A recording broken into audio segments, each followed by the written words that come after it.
Hello everyone, welcome back. Today I pulled out my 31 caliber 1858 pocket revolver. Now, I have tried to do as much research as I can on this revolver, and I have never found a documented case where this gun, either the 1858 version or the Colt version, because Colt had a version of this of their 31 caliber. I have not ever been able to find a single documented case where this 31 caliber actually caused a fatality. Okay? And what I'm going to do here today is I got a rusty drum in front of me, right? It's a steel drum, and I'm going to shoot this with this 31 caliber. And in order for this pistol to have any chance of lethality, it has to at least penetrate that drum. Okay, I've loaded it to the max chamber, which is 11 grains of black powder. Okay, that's the maximum amount of powder that this will fit. And basically, you know, I filled up the powder and I compressed it. For a wall, I'm using 31 caliber. Let me shoot this barrel over here. And I'm about 10 feet away. And basically, this gun ideally was intended for really close distance. So we're going to try it out. See if I can get penetration on that barrel. Okay. First round, let's look at it. No, it dented it pretty good, but no penetration.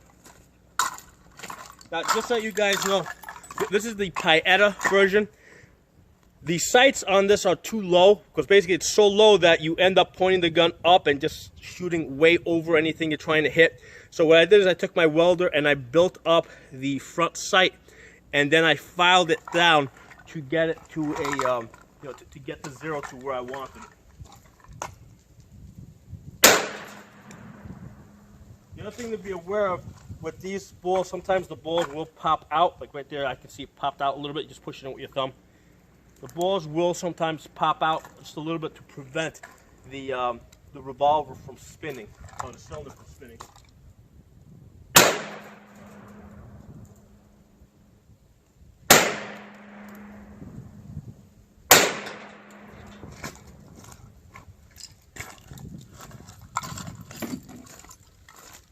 Okay, so I fired 5 shots. 1, 2, 3, 4. The 5th one actually penetrated, and the reason is because it went like right next to a previous shot, so the steel was already weakened, and I actually got penetration on that last one, but the other 4 did not penetrate. So this thing is like right on the edge of penetration. Like, you know, it normally won't penetrate, but if you hit it near a spot where you've already shot it, it will penetrate. Just for comparison, I got my, I'm going to fire at 22 into that barrel. And I know for a fact that these 22s are just going to go right through it, but I'm going to try the 22, and then I'm going to try the 22 short. See how the 22 short goes. Oops.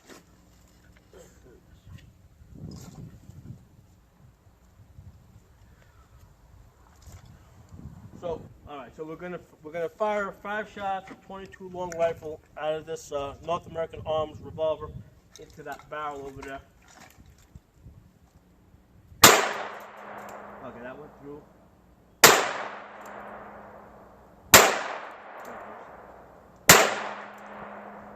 Okay, very good. Every single shot went through this barrel. Every single shot went through this barrel down here. These are the fresh holes. I'm going to try the 22. I'm going to try on this side. I'm going to try the 22 short now.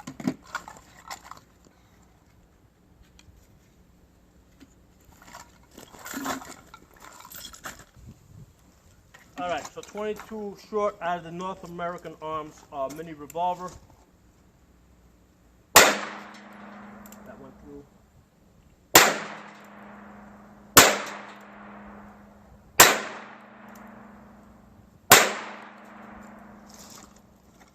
Okay, so every single shot, let's see it from here.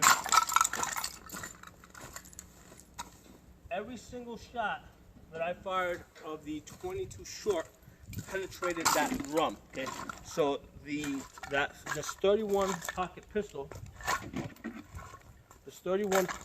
pocket pistol, loaded with 10 to 11 grains of black powder, will not reliably or consistently penetrate that steel drum. So we're going to do something a little different now. We're going to do something that we're not supposed to do, because as we just saw from shooting this gun, this 31 caliber is woefully underpowered. Okay, so what I'm going to do is I'm going to put 5 grains of black powder and top that off with another 5 grains of unique smokeless powder. Now, we all know that we're not supposed to put smokeless powder in these guns, but we're putting so little that, and I've done this before, so I know that it's not a problem. I don't recommend you do it. I mean, if you do it, that's on you. However, I do this, and I don't see, I don't see any deformation or stretching of the cylinder or anything like that. So again, we've got 5 grains of black powder, topped off with 5 grains of smokeless powder. Basically, I'm using unique. And the reason for that, the reason why I'm putting the black powder and then the smokeless powder is because the caps are not hot enough to ignite the smokeless powder. So if I put in there just smokeless powder, nothing's going to happen. There won't be any ignition. The caps aren't hot enough to ignite it. So that's what I have found. That's why I use I put the black powder in first. Because basically your spark, basically ignites the black powder, and then the black powder ignites the smokeless powder. The other thing that might be interesting to you guys, for 31 caliber bullets, I mean, you can buy these Hornady black powder 32 caliber bullets, but and they charge you about $10 for this. What I do is I go to Notches, reloading supplies. I buy 1,000. Basically, this is 32 caliber buckshot. Okay, so the same thing that you would use for reloading shotgun shells. If you're reloading for buckshot, you just get 32 caliber. It's the same exact size. It's a little harder. The lead's a little bit harder as compared to the black powder lead, but I haven't had any problems seating it. And basically, this whole thing I think cost 1,000 rounds. Cost I think it was $15 or $20. So this is a lot cheaper. So I set up a new spot on this barrel. We'll be shooting into this area right there. Let's see if we can get reliable penetration. Oh yeah, that tore a nice hole through it. Right here. Went through, and it actually left a dent on the backside. It did drop the loading lever. That's going to happen with some of the higher charges. I've seen that on the 1847 Walker. That would always drop the loading lever. But that ripped right through that barrel. Okay, that one did not penetrate. That one did penetrate. That one did not penetrate.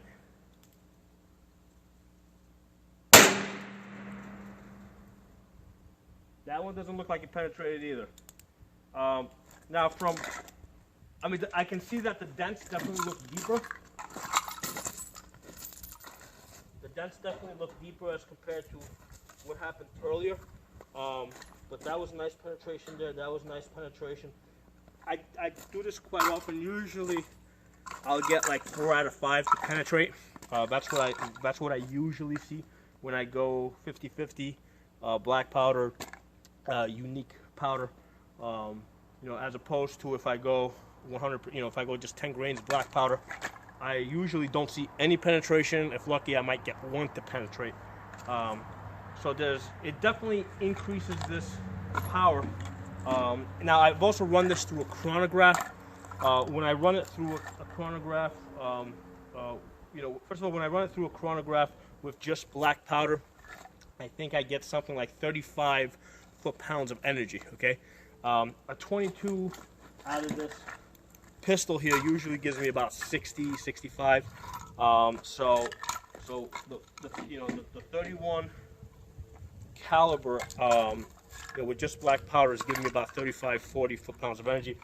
When I run it with the, when I run it through a chronograph with 5 grains of black powder with 5 grains of unique on top of that, I usually get, on the low end, it'll come in at about 120 foot-pounds. On the high end, it'll come in at 150 foot-pounds.